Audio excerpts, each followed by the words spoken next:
Welcome back to Black Swan Outdoors, and today we are going to talk about 100 Deadly Skills in Clint Emerson's Bolt Bag. If you've read this book, 100 Deadly Skills, you have probably seen the section on creating a bolt bag, and that's what we're going to talk about today. So Clint Emerson, we did a video on him, or his kit, previously, and we're actually going to be doing a few more because he has a few of those kits in his books, so stay tuned for those videos. Today, as I said before, we're talking about the bolt bag. Now, a bolt bag is generally a bag that's smaller in size. Maybe you might want to call it a get-home bag or everyday. Some people might call it an everyday carry. There might be a name for it, whatever. It doesn't matter.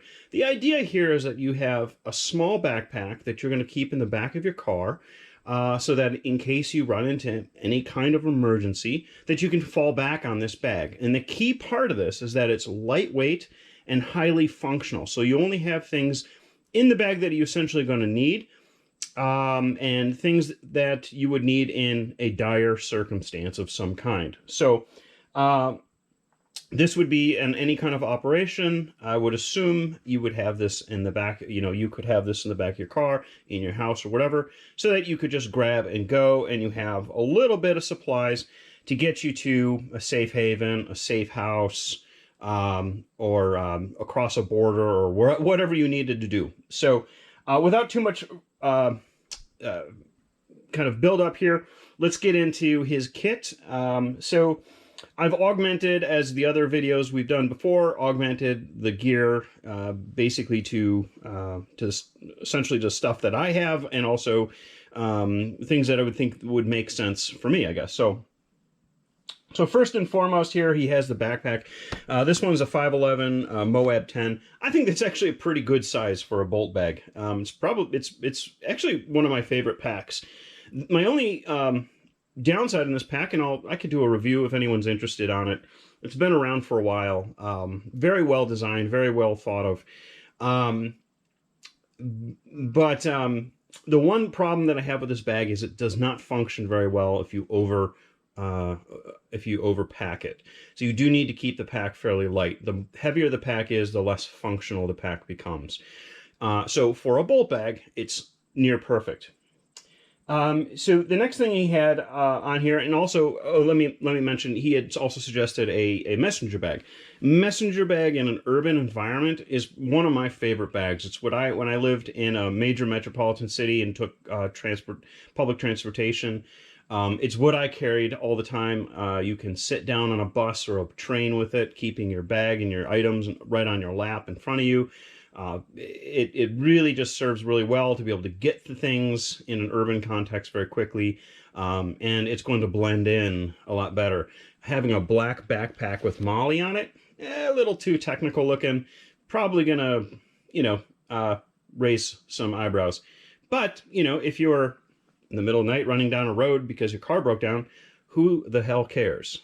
People get really into the whole Molly, gray man stuff. If you want to learn about real gray man, I've got a very long post and a white paper or description exactly what gray man is. It's very over-marketed, very overblown, but today's video is about the go bag, not the gray man. So first up on his list is he had a weatherproofed map.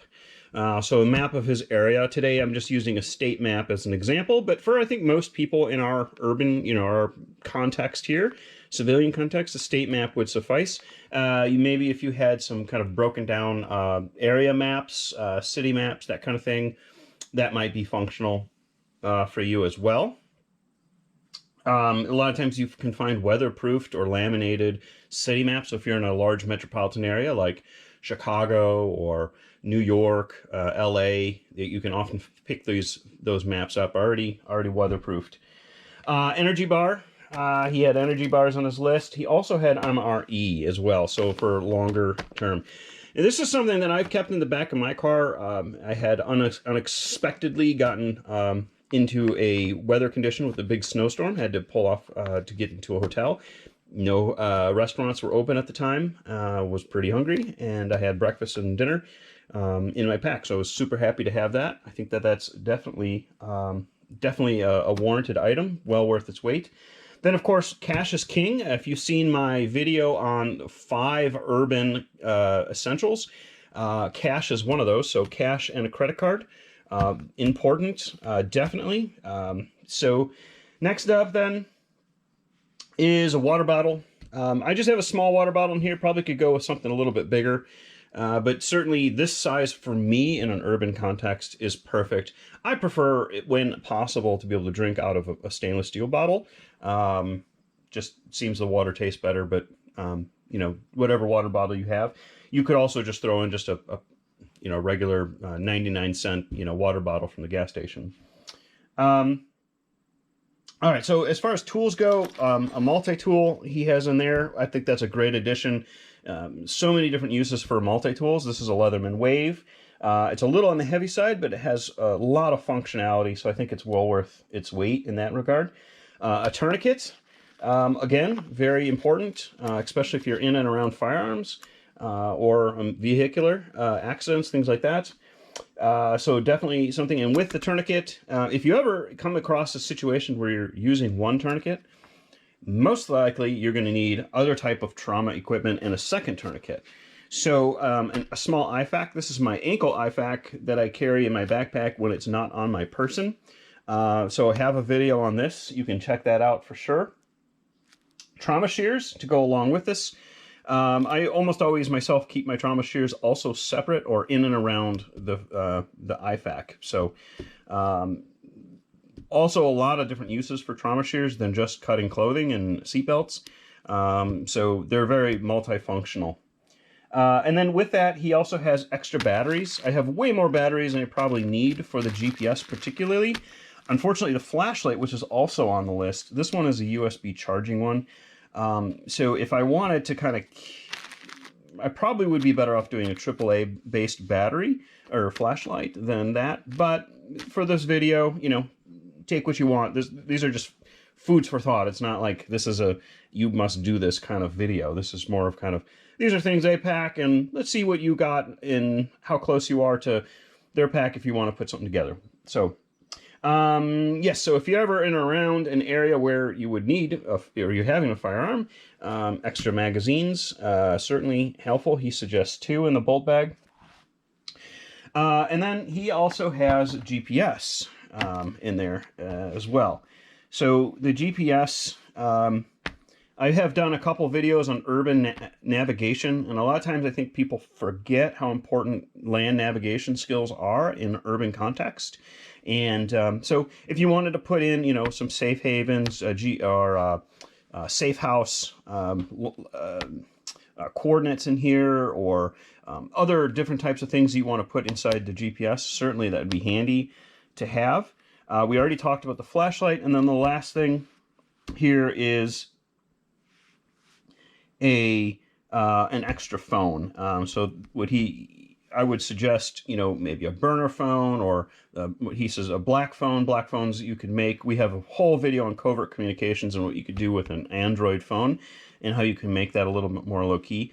But for me, I think the most important thing on the phone like this is having the opportunity to call over Wi-Fi if needed, call over a separate network than what your regular phone has for emergencies. So there's clandestine uses for this. There's emergency uses for this. You can also use it for ATAC or any kind of mapping software. You can download all the maps you would ever need and be able to use this for any kind of mapping and navigation.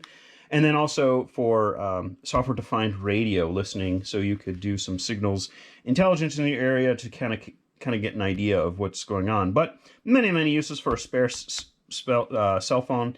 And I had ran into an issue with my cell phone once in not a horrible emergency, but I needed to call home for something and wasn't able to do it with my regular cell phone. And having a spare phone actually did work out. So the other thing that's nice about this is the camera and video functions and all that kind of stuff. So lots and lots of things you can do with a spare phone. And so you could see my other posts on Instagram about that, like setting a second phone up as a nanny cam, using nanny cam apps, to communicating with somebody, handing the phone off to somebody. If you had a brand new phone, you could use it as collateral. So if you wanted to, bribe somebody or get somebody to do something for you, you can hand a phone off to them, and as a gift, and their ability to communicate to you. So lots and lots of different uses for that. So yeah, so this is Clint Emerson's Bolt Bag. What do you think? Any suggestions on there? Stay tuned. We're going to do a couple more of videos of his kind of loadout videos, I guess you'd call them, or gear videos. Thanks, and remember to like and subscribe.